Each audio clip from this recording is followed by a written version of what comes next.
नमस्कार, आप देख रहे हैं सारा देश 100 खबरें और मैं हूं आपके साथ अर्पिता आर्य। तो चलिए शुरुआत करते हैं इसके सिलसिले की। गया रोड रेज कांड में हत्या का मुख्य आरोपी जेडीयू एमएलसी मनोरमा का बेटा रॉकी यादव को पुलिस ने सोमवार देर रात गिरफ्तार कर लिया। कल देर रात जेडीयू एमएलसी मनोरमा देवी के घर पहुंची। छापेमारी के बाद रॉकी की गिरफ्तारी हुई।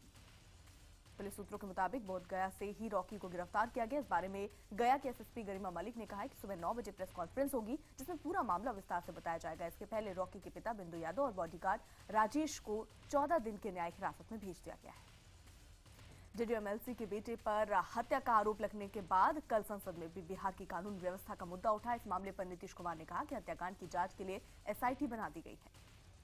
इससे पहले आदित्य हत्याकांड को लेकर एनडीए ने बिहार के पटना, गया समेत कई जगहों पर प्रदर्शन किया। बीजेपी ने गया बंद भी रखा और कई जगहों पर जाम भी लगाया। बीजेपी ने आरोपियों के खिलाफ कड़ी कार्रवाई की मांग की। देर रात हुई रॉकी की गिरफ्तारी से पहले कल पटना और गया में लोगों ने कैंडल मार्च निकाला। इस दौरान गया में सैकड़ों छात्र जुटे। वहीं आदित्य के भाई ने पुलिस पर लापरवाही का भी आरोप लगाया। आज उत्तराखंड में हरीश रावत के लिए इम्तिहान की घड़ी है। रावत को विधानसभा में बहुमत सिद्ध करना है। वहीं इससे पहले पूरे देहरादून में धारा 144 लगा दी गई। आज शक्ति परीक्षण के चलते विधानसभा परिसर में विधायकों और विधानसभा कर्मचारियों के अलावा कोई प्रवेश नहीं कर सकेगा। ये लोग भी विधानसभा परिसर में न केवल पैदल जाएंगे बल्कि इन्हें मोबाइल तक ले जाने की इजाजत नहीं। उत्तराखंड में आज 11 बजे से 1 बजे तक के लिए राष्ट्रपति शासन हटाया जाएगा, जिस दौरान विधानसभा के अंदर वोटों की गिनती होगी और इसे सीलबंद लिफाफे में बुधवार सुबह सुप्रीम कोर्ट में पेश किया जाएगा। बुधवार सुबह 10:30 बजे सुप्रीम कोर्ट इसके बाद फैसला करेगी। उत्तराखंड में कांग्रेस के 27 और बीजेपी के 28 विधायक हैं। 9 बागी विधायक वोटिंग में हिस्सा नहीं लेंगे क्योंकि वो सदन से निष्कासित हो चुके हैं। कांग्रेस के पास 6 अन्य विधायकों का समर्थन हासिल है, इसलिए वो सरकार बनाने में सक्षम नजर आ रही है। हालांकि 6 में से बीएसपी के 2 विधायकों ने अपना रुख अभी तक साफ नहीं किया। विधानसभा में आज होने वाले शक्ति परीक्षण में कांग्रेस के 9 बागी विधायक हिस्सा नहीं ले सकेंगे। इस मसले पर सुप्रीम कोर्ट में उनकी अपील पर अब 12 जुलाई को सुनवाई होगी। इससे पहले नैनीताल हाईकोर्ट ने बागी विधायकों की अर्जी खारिज कर दी थी। सोमवार को हुए इस पूरे घटनाक्रम से पूर्व सीएम हरीश रावत को बड़ी राहत मिली। कांग्रेस ने मामले को लेकर कहा कि बीजेपी बेवजह कोर्ट का वक्त बर्बाद कर रही है, तो बीजेपी ने कहा कि वो फ्लोर टेस्ट के लिए तैयार है। उत्तराखंड मामले में कोर्ट के फैसले से हरीश रावत बेहद खुश है। IBN 7 के साथ बातचीत में उन्होंने कहा कि ये संविधान की जीत है। वहीं हरीश रावत ने दावा किया कि उनके पास बहुमत है। वहीं कोर्ट के फैसले के बाद देहरादून में कांग्रेसी कार्यकर्ताओं ने जश्न मनाया। इस दौरान लड्डू बांटे गए, साथ ही यहां जमकर नारेबाजी भी की गई। पूर्व सीएम हरीश रावत स्टिंग मामले को लेकर सोमवार को दिल्ली में सीबीआई के दफ्तर नहीं पहुंचे, लेकिन टीवी पत्रकार उमेश कुमार ने अपनी हाजिरी दर्ज कराई। उमेश के मुताबिक सीबीआई ने उनसे स्टिंग से जुड़े दस्तावेज और उपकरण मांगे। पुणे के मंगलवार पेट इलाके में झुग्गियों में आग लगने से हड़कंप मच गया। आग लगने के बाद एक घर में जोरदार धमाका हुआ। दरअसल आग की चपेट में आकर एक गैस सिलेंडर फट गया। आग पर काबू पाने के लिए कई दमकल कर्मी को लगाया गया। एमपी के देवास में इंदौर भोपाल बाईपास पर ट्रक और मिनी बस की टक्कर हो गई, जिसके बाद दोनों वाहनों में आग लग गई। इस हादसे में एक व्यक्ति जिंदा जल गया। इस घटना के बाद बाईपास पर लंबा जाम लग गया। हिमाचल में जंगल की आग ने 3 साल का रिकॉर्ड तोड़ दिया। जंगल की आग के मामले की संख्या 893 तक पहुंच गई। आग से नुकसान का आंकड़ा 1 करोड़ 13 लाख के पार हो गया। छत्तीसगढ़ में जशपुर के जंगलों में आग लगने के मामले थमने का नाम नहीं ले रहे। साल अब तक 180 आगजनी की घटना हो चुकी है। वन विभाग के अधिकारी के मुताबिक आमतौर पर यहां आगजनी ग्रामीण ही करते हैं।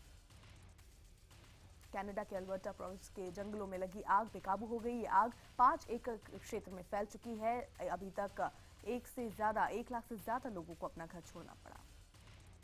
प्रशासन का दावा है कि इसे बुझाने में अभी कई महीने लग सकते हैं। वहीं तेल कारोबार का बड़ा केंद्र माने जाने वाला फोर्ट मैकमुर्रे शहर से लोगों को निकालकर दूसरी जगह पहुंचाया गया। मिस्र की राजधानी काहिरा में एक होटल में आग लगने से हड़कंप मच गया। आग लगने से हुए हादसे में 15 लोग घायल हो गए। आग तेजी से फैली और होटल के गोदाम तक पहुंच गई। पंजाब के लुधियाना में एक फैक्ट्री मालिक और उसके बेटे पर धारदार हथियार और डंडों से हमला किया गया। हमले की पूरी वारदात सीसीटीवी कैमरे में कैद। जानकारी के मुताबिक आरोपियों की संख्या 12 से ज्यादा थी। जानकारी के मुताबिक विवाद उस समय हुआ जब फैक्ट्री का पानी बहकर गली में आ गया। शिकायत मिलने के बाद पुलिस ने जांच शुरू कर दी। हालांकि अभी कोई आरोपी गिरफ्त में नहीं। लुधियाना में अकाली नेता पर गुंडों ने हमला कर गंभीर रूप से घायल कर दिया। गुंडों ने घर में जमकर तोड़फोड़ की। घर का टीवी, फ्रिज समेत कई सामान तोड़ दिए। यही नहीं, गुंडों ने नेता की पत्नी के साथ बदसलूकी भी की। पीड़ित की पत्नी और बेटी ने बाथरूम में घुसकर अपनी जान बचाई। घटना के बाद इलाके में दहशत का माहौल। सारी वारदात सीसीटीवी में कैद। पुलिस अभी तक किसी को पकड़ नहीं पाई। कांग्रेस अध्यक्ष सोनिया गांधी ने पीएम मोदी पर पलटवार किया। उन्होंने कहा कि इटली में मेरा परिवार है, लेकिन मैं इंदिरा जी की बहू बनकर भारत आई थी और मेरी अस्थियां भी अब इसी मिट्टी में समाहित होंगी। बुखार के चलते कांग्रेस उपाध्यक्ष राहुल गांधी ने तमिलनाडु और पुदुचेरी का दौरा रद्द कर दिया। डॉक्टरों ने राहुल को 2 दिन के लिए आराम करने को कहा है। अगस्ता मामले पर सोमवार को संसद में एक बार फिर से हंगामा हुआ। राज्यसभा में कांग्रेस ने कहा कि प्रधानमंत्री अगस्ता केस में बाहर ऐसे बयान दे रहे हैं जो सदन में दिए बयान से अलग है, लिहाजा उन्हें माफी मांगनी चाहिए। कांग्रेस के इस हमले के जवाब में सरकार ने कहा कि प्रधानमंत्री ने वही कहा जो पूरी दुनिया जानती है। वहीं इस मुद्दे पर आज भी संसद में हंगामे के आसार। प्रधानमंत्री नरेंद्र मोदी की डिग्रियों पर उठे विवाद के बाद बीजेपी ने प्रेस कॉन्फ्रेंस कर पीएम की डिग्रियां सार्वजनिक की। बीजेपी अध्यक्ष अमित शाह और वित्त मंत्री अरुण जेटली ने प्रेस कॉन्फ्रेंस कर प्रधानमंत्री की बी और एमए की डिग्री सार्वजनिक की। डिग्री के मुताबिक प्रधानमंत्री ने दिल्ली यूनिवर्सिटी से बी और गुजरात यूनिवर्सिटी से एमए की डिग्री ली है। डिग्री के मुताबिक प्रधानमंत्री ने 1978 में दिल्ली यूनिवर्सिटी से बीए किया, जबकि 1983 में गुजरात यूनिवर्सिटी से राजनीति शास्त्र में एमए की डिग्री ली। वहीं इसके बाद अमित शाह ने कहा कि अब डिग्रियों के सामने आने के बाद अरविंद केजरीवाल को देश से माफी मांगनी चाहिए। प्रेस कॉन्फ्रेंस के दौरान अरुण जेटली ने वहीं बैठे बीजेपी के पूर्व विधायक नरेश गौड़ का जिक्र करते हुए कहा कि पीएम 1970 के दशक में गुजरात से आकर दिल्ली में परीक्षा देते थे और दिल्ली में वो नरेश गौड़ के यहाँ रुकते थे।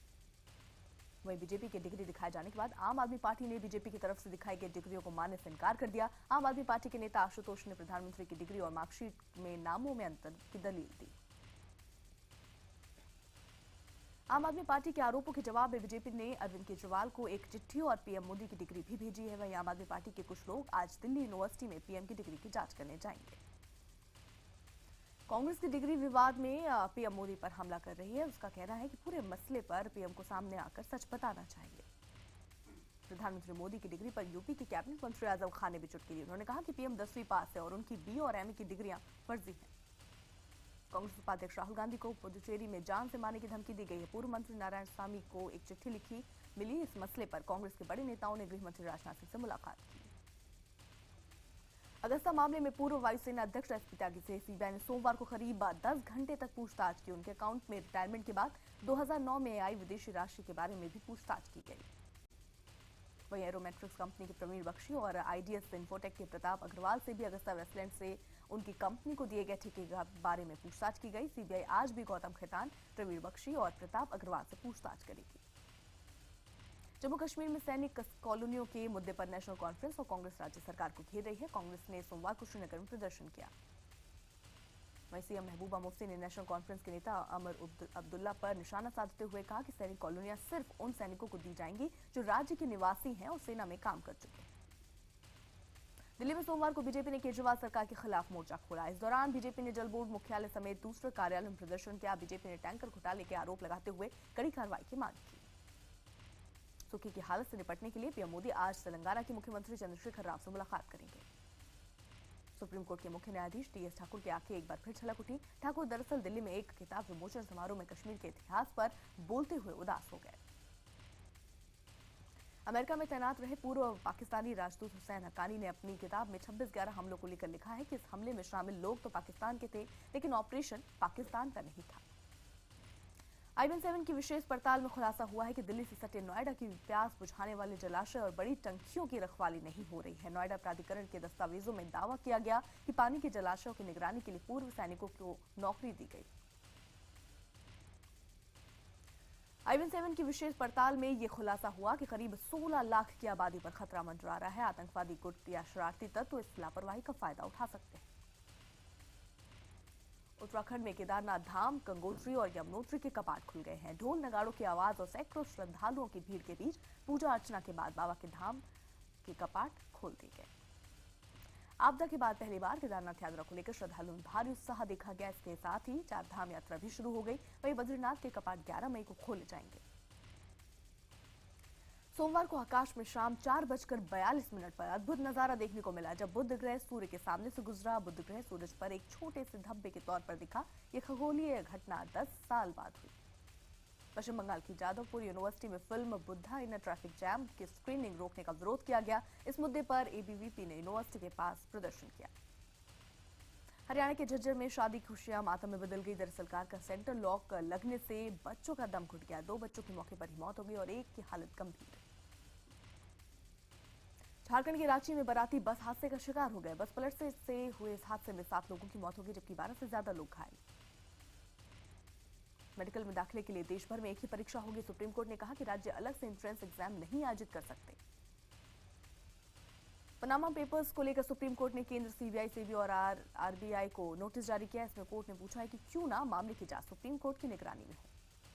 दिल्ली के वजीरपुर में एक सरकारी स्कूल की छात्रा की मौत को लेकर परिजनों ने स्कूल पर लापरवाही का आरोप लगाया। लड़की ने क्लासरूम में लगी शर्त के चलते आयरन की ज्यादा गोलियां खा ली, जिससे उसकी मौत हो गई। झांसी रेलवे स्टेशन के यार्ड पर वाटर केन की ट्रेन की रिपोर्टिंग करने पहुंचे एक प्रेस फोटोग्राफर की करंट लगने से दर्दनाक मौत हो गई। बताया जा रहा है कि फोटोग्राफर रवि कनौजिया फोटो खींचने के लिए वाटर ट्रेन पर चढ़ गया, जिसके बाद वो ऊपर से गुजर रही हाई टेंशन तार की चपेट में आ गया। यूपी के लखीमपुर खीरी के एक घर में एक साथ 150 से ज्यादा सांप निकलने से हड़कंप मच गया। घर के हर कोने में सांप ही सांप दिखने लगे। घर के लोगों ने डर के मारे ऊपर मंजिल पर जाकर पनाह ली। घर के एक कोने से ये सांप एक एक कर निकलने लगे। बाद में इन्हें पकड़कर नदी में छोड़ा गया। हरियाणा के मुख्यमंत्री मनोहर लाल खट्टर ने कहा कि पत्रकार पूजा तिवारी आत्महत्या मामले की जांच अब एसआईटी करेगी। इससे पहले इंसाफ की मांग को लेकर सोमवार को दिल्ली के जंतर मंतर पर दिल्ली पत्रकार एसोसिएशन के पत्रकार इकट्ठा हुए और सीबीआई जांच की मांग की। गुरुग्राम में एक बार फिर पुलिस की दबंगई देखने को मिली। ज्वाइंट कमिश्नर ऑफ पुलिस ने जबरन सरकारी कोठी पर कब्जा जमा लिया। दरअसल ये घर हुडा के सीईओ को अलॉट हुआ था, लेकिन पुलिस ने जबरन मकान पर कब्जा जमा लिया।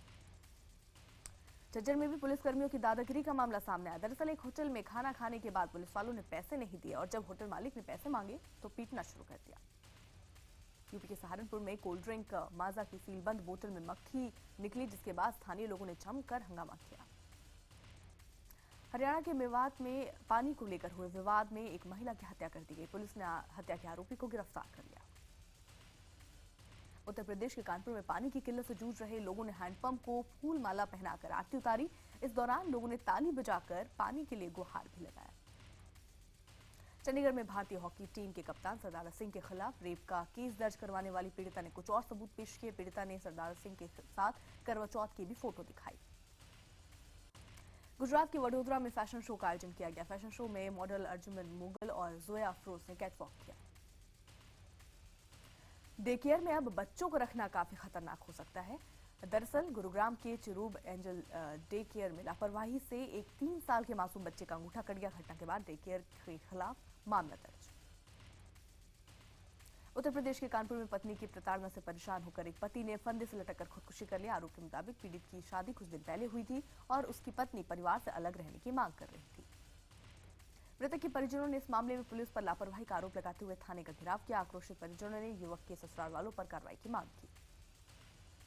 उत्तर प्रदेश के मथुरा में सराफा व्यापारियों से लाखों की ज्वेलरी लूटकर भाग रहे 3 बाइक सवार बदमाश ग्रामीणों के हत्थे चढ़ गए। ग्रामीणों ने बदमाशों की जमकर पिटाई कर दी। लूट की वारदात से नाराज ग्रामीणों की पिटाई के चलते 2 लुटेरों की मौत हो गई, जबकि भागने में कामयाब रहा एक शख्स। मारे गए दोनों बदमाशों की शिनाख्त नहीं हो पाई। उत्तर प्रदेश के कानपुर में एक मां पर अपनी बेटी का बलात्कार करवाने का आरोप लगाया। जानकारी के मुताबिक आरोपी अपनी बेटी की शादी रेप के आरोपी अधेड़ उम्र के इंसान के साथ कराना चाहती थी, जिसका पीड़ित लगातार विरोध कर रही थी। पीड़ित लड़की और उसके पिता की शिकायत के बाद पुलिस ने उसकी मां और रेप के आरोपी को गिरफ्तार कर लिया। मध्य प्रदेश के टीकमगढ़ जिले में एक युवती को 3 लाख रुपए में बेच दिया गया। लड़की को बेचने का आरोप उसके गांव के 3 लोगों पर लगा है। मोबाइल सर्विलांस की मदद से पुलिस ने पीड़ित युवती को बरामद किया। बिहार के दरभंगा में शराब की लत से परेशान एक पति ने अपनी पत्नी की चाकू मारकर हत्या कर दी। जानकारी के मुताबिक पत्नी की हत्या करने के बाद आरोपी ने खुद को भी चाकू से घायल कर लिया। बिहार के मुजफ्फरपुर में संपत्ति के लिए एक बेटे बहू ने अपनी मां को तड़पा कर मार डाला। आरोप के मुताबिक 75 साल की बूढ़ी मां को न सिर्फ घर में अकेले छोड़ दिया गया, बल्कि खाना पीना और इलाज तक बंद कर दिया गया था। मुंबई के गोरेगांव इलाके में पुलिस ने एक सेक्स रैकेट का पर्दाफाश किया। छापेमारी के दौरान 2 मॉडल को बचाया गया और एक दलाल को गिरफ्तार किया गया। नवी मुंबई के बड़े बिल्डरों में से एक स्वराज बिल्डर के मालिक राज खंडूरी ने खुदकुशी कर ली। बताया जा रहा है कि उन्होंने खुद को गोली मार दी, जिसके बाद उन्हें अस्पताल ले जाया गया, लेकिन तब तक काफी देर हो चुकी थी। मुंबई में एक लड़की और उसकी मां को पीट कर घायल कर दिया गया। आरोप के मुताबिक लड़की ने नौकरी लगवाने के लिए एक प्लेसमेंट एजेंसी में पैसे दिए थे। जब लड़की को नौकरी नहीं दी गई तो वो अपने पैसे वापस मांगने गई, जहां प्लेसमेंट एजेंसियों के लोगों ने लड़की के साथ मारपीट की। फिलहाल पुलिस ने प्लेसमेंट एजेंसी के मालिक पर केस दर्ज कर जांच शुरू कर दी। चंडीगढ़ में एक ज्वेलरी शोरूम से 12 करोड़ की कथित लूट के मामले में पुलिस शोरूम के मालिक पर ही सवाल उठा रही है, लेकिन उन्होंने इन आरोपों से इनकार कर दिया। उनके मुताबिक उन्होंने लूट की कोई साजिश नहीं रची। यूपी के फैजाबाद में पुलिस ने ठगी के आरोप में एक बाबा को गिरफ्तार किया। बाबा के पास करीब 4 करोड़ रुपए भी बरामद किए गए। आरोप है कि इस बाबा ने मुंबई के एक व्यापारी से गृह दिशा ठीक करने के नाम पर 4 करोड़ ऐंठे थे।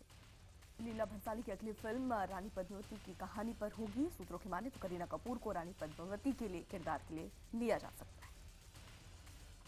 उपेन पटेल और करिश्मा तन्ना के बीच ब्रेकअप हो गया। हाल ही में उपेन ने सोशल मीडिया के जरिए इस खबर की पुष्टि की। करण वाही की सीरियल में वापसी हो सकती है। टीवी पर शुरू होने वाले नए शो में करण एक लव ट्रायंगल में दिखाई देंगे।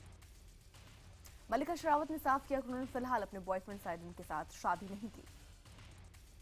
कंगना रनौत ने साई कुमार की फिल्म डिवाइन लवर छोड़ दी है। फिल्म रिवॉल्वर रानी की शूटिंग के दौरान साई कुमार ने कंगना को इस फिल्म के लिए साइन की थी, लेकिन फिल्म फ्लॉप हो गई थी।